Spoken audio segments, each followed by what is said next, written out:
Hello everyone, today's topic is Sweden's migration crisis. Let's start with the problem. Sweden's story of migration back to 1925, when the National Parliament decided to make country become multicultural. At the peak of refugee crisis, there is 180,000 refugees coming to Sweden in 2015. The government provided housing and shelter more than 160,000 over the whole year. They will end up in a situation of having 15,000 to 20,000 homeless people sleeping on the street. The cost of accommodating child refugee is 160 pounds per child per day. The Swedish government is borrowing money abroad to pay for migration, but the amount is not enough. The average municipal income tax is already 32%, on top of which many Swedish also pay a federal income tax.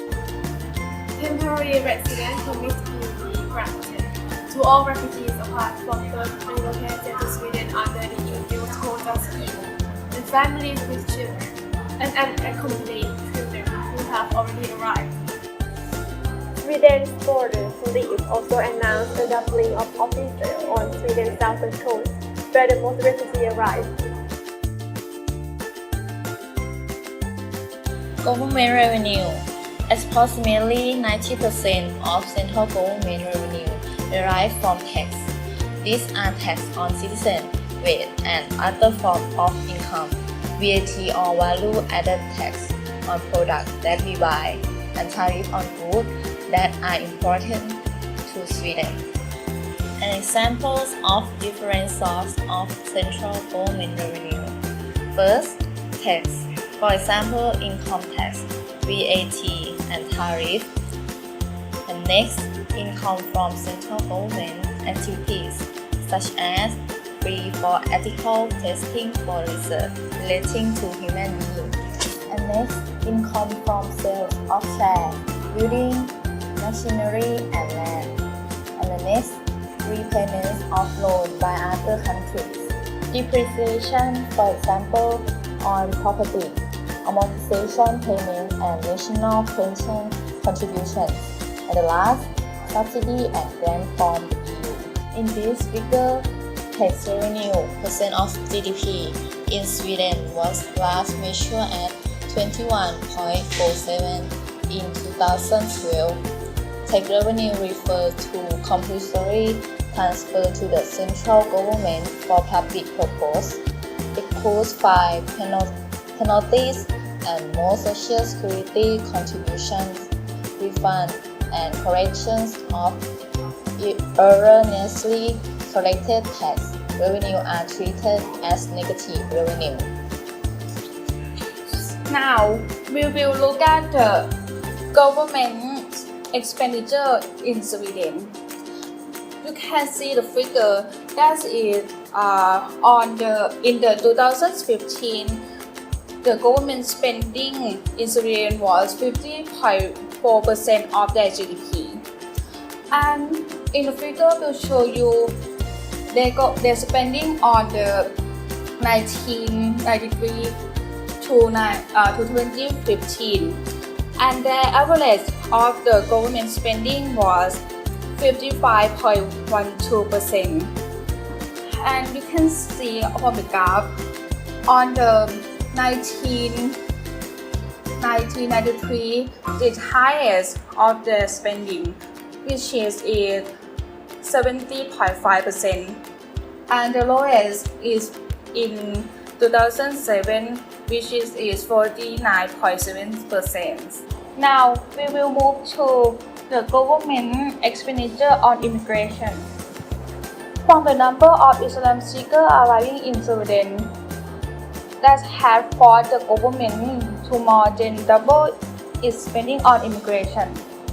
In 2016, the amount of tax related up to 50 billion pounds, or is out of the total government budget of 950 billion pounds.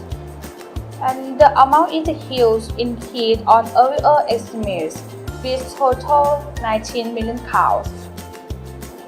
And The increase of spending on immigration will cover higher costs relating to existing measures such as housing and benefits. As many as 160,000 asylum seekers arrived in Sweden in 2015. The Sweden economy is one of strongest in Europe because of from the immigration deriving by a high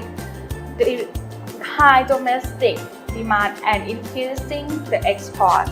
However, the warm welcome offered to refugees has grown as tensions become more and more. We're gonna move on Sweden government debt to GDP. Sweden records a government debt to GDP of 46.40% of the country's gross domestic product in 2015.